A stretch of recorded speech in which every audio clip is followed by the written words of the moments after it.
Greetings from the Kirov Academy in Washington, D.C. And once again, welcome to Ballet Wonders.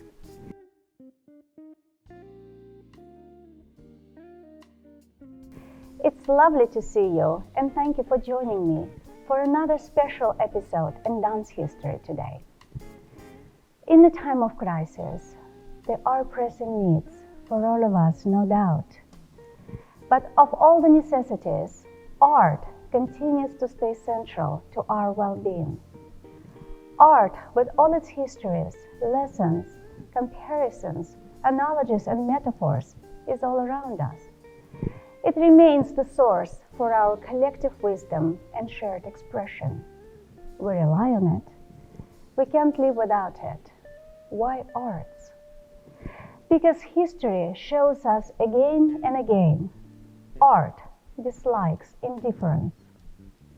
Let's remember, 75 years ago, in 1945, the World War II ended. The astonishing Fred Astair, whose age exempted him from service, made himself very useful by dancing at stateside military bases. In 1941, the United States formed United Service Organization, known as USO.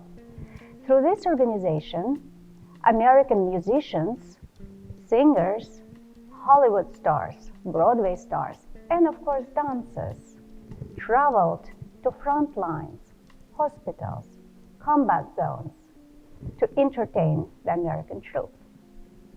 Nearly 1.5 million people volunteered their services through USO. Fred Astaire was one of them, dancing in Europe for the American soldiers.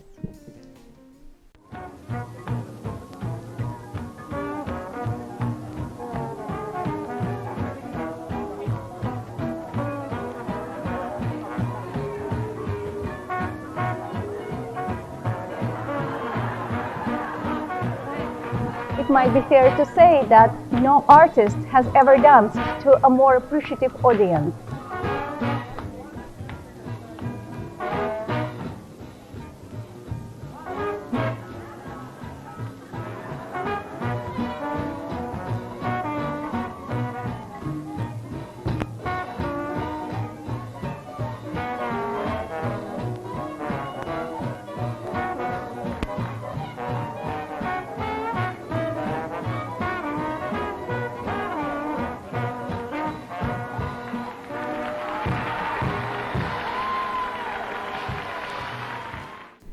United Service Organization was one way in which the nation came together to help the war efforts. The USO presented 400,000 performances. These were live concerts known as camp shows that helped boost the morale of American servicemen and women.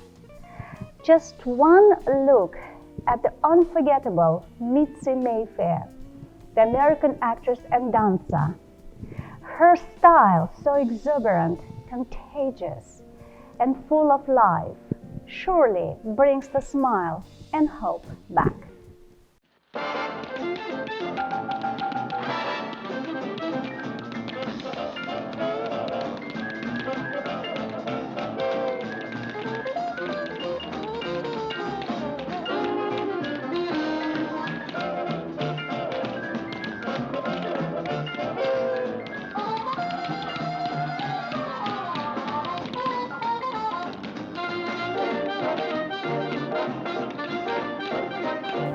It's almost difficult to remain in your chair and not join her in her dancing.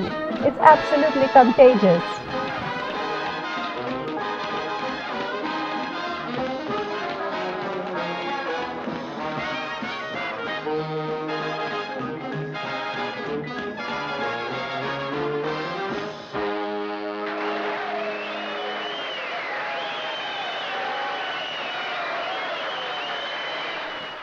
The Soviet Union, during the war, evacuated the Kirov Ballet of Leningrad from Leningrad to the city of Perm. But several Kirov artists remained in the city to continue their work during the war. Olga Iordan, a famous Kirov dancer, kept a diary while she was working in Leningrad under the siege. From her diary, we learn that Kirov artists managed to produce and dance 2 full ballets, Chopiniana and Esmeralda. People in the audiences who came to freezing cold theaters saw the ballets. At the end, they took their mittens off so that they could applaud louder. Vera Kostrovitskaya, another great Kirov dancer, rehearsal coach and ballet mistress, also stayed in Leningrad during the war.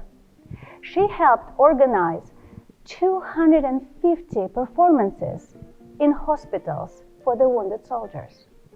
In 1943, she writes a letter to the city council and asks for permission to hold audition for young children for the new school year, even though there is a war.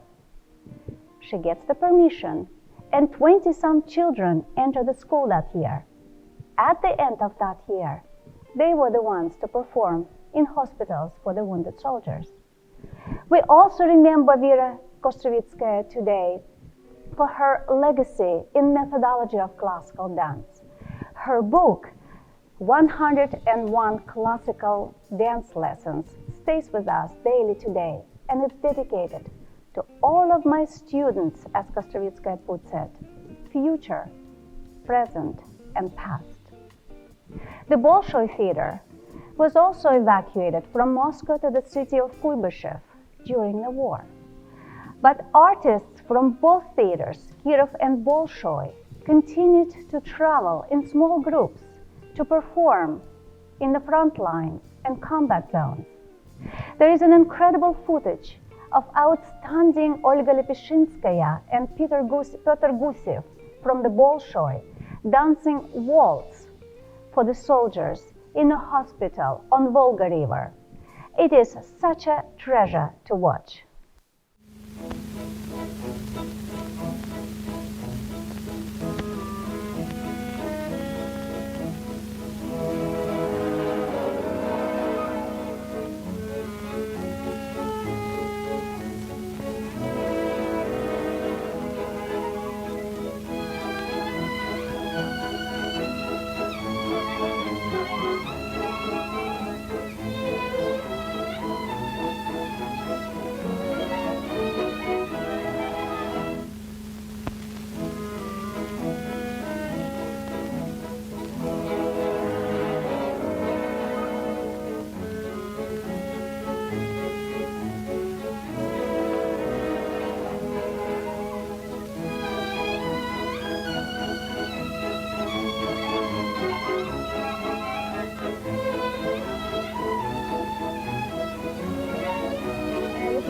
Moment coming right here.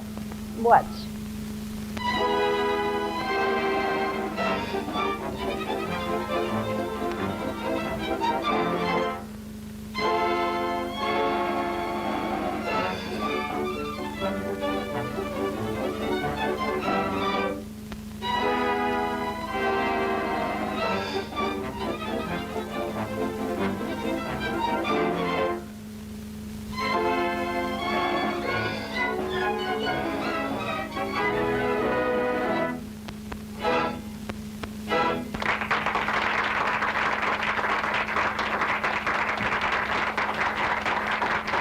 Enjoy the reaction of the audiences.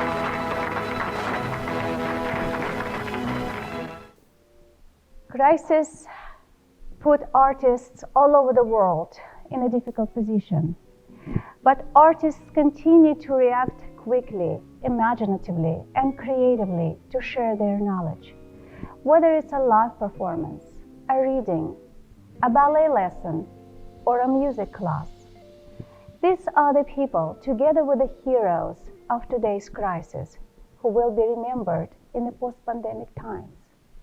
Because the history tells us again, art dislikes indifference. On behalf of the Kirov Academy, I thank you so much for joining me today, and as always, I can't wait to see you again.